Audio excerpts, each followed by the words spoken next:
ಮಹಾಗಣಪತಿ ಅನುಗ್ರಹದಿಂದ ಕೊಡುವಂಥ ದೇವರ ಸಾನ್ನಿಧ್ಯ ಇರ್ತಕ್ಕಂಥ ಗಿಡವನ್ನು ತಾವು ಈ ಜಾಗಕ್ಕೆ ಬಂದು ಪಡ್ಕೊಂಡು ಹೋಗಿದ್ದೀರಿ.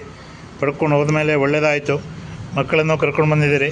ಮಕ್ಕಳು ಸಾಧನೆ ಮಾಡಬೇಕಂತ ಹೇಳ್ತಕ್ಕಂಥ ಉದ್ದೇಶಕ್ಕೆ ಸಂಬಂಧಪಟ್ಟು ಈ ಜಾಗಕ್ಕೆ ಬಂದು ತುಪ್ಪದೀಪ ಹಚ್ಚುತ್ತೇನೆ ಅಂತ ಹೇಳ್ತಕ್ಕಂಥ ಸಂಕಲ್ಪವನ್ನು ಮಾಡಿಕೊಂಡಿದ್ದೀರಿ. ಸಂಪೂರ್ಣವಾಗಿ ನಿಮ್ಮ ಬದುಕು ಚೆನ್ನಾಗೇ ಆಗ್ತಾಯಿದೆ. ಮಕ್ಕಳು ಹುಷಾರಿದ್ದಾರೆ. ಹಾಗೆ ಮಗಳಿಗೆ ನಾಡಿದ್ದು ಒಂದು ಎಕ್ಸಾಮ್ ಉಂಟು. ಅದರಲ್ಲಿ ಅವಳು ಎಕ್ಸಾಮಿಗೆ ಕುಳಿತು ಅದರಲ್ಲಿ ಉತ್ತಮ ಅಂಕಗಳನ್ನು ಪಡೆದು ಒಳ್ಳೆಯ ಸಾಧನೆ ಮಾಡಬೇಕಂತ ಹೇಳ್ತಕ್ಕಂಥ ಉದ್ದೇಶಕ್ಕೆ ಮತ್ತೆ ಬಂದಿದ್ದೀರಿ. ದೇವರ ಅನುಗ್ರಹದಿಂದ ಸಂಪೂರ್ಣವಾಗಿ ಜೀವನದಲ್ಲಿ ಗೆಲ್ಲತಕ್ಕಂಥ ವ್ಯವಸ್ಥೆಗಳಾಗಲಿ. ಹಾಗೆ ಅಂದೊಮ್ಮೆ ತುಂಬ ಕಷ್ಟದ ಮೇಲೆ ಕಷ್ಟಗಳಿತ್ತು, ದುಃಖಗಳಿತ್ತು, ಮುಂದೆ ಹೇಗೆ ಎಂಬಂಥ ಒಂದು ಪರಿಸ್ಥಿತಿ ಇತ್ತು. ಖಂಡಿತವಾಗಿ ಕೂಡ ಮಹಾಗಣಪತಿ ನಿಮ್ಮನ್ನು ಅನುಗ್ರಹಿಸಿದ್ದಾನೆ. ಸಂಪೂರ್ಣವಾಗಿ ನಿಮ್ಮ ಬದುಕು ಚೆನ್ನಾಗೇ ಆಗ್ತದೆ.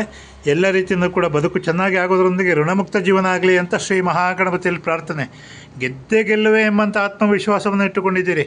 ಹಾಗೆ ನೀವು ನಮಗೆ ಯಾವತ್ತೂ ಕೂಡ ಕಾಂಟ್ಯಾಕ್ಟಲ್ಲಿ ಮಾತಾಡ್ತಾ ಇರ್ತೀರಿ. ನಾನು ಯಾವಾಗಾದರೂ ಬನ್ನಿ ಅಂತ ಹೇಳ್ತಾ ಇದ್ದೆ. ಇದೀಗ ತಾವಿಲ್ಲಿ 2ನೇ ಸಲವೋ 3ನೇ ಸಲವೋ ಬರ್ತಾ ಇರೋದಲ್ಲ.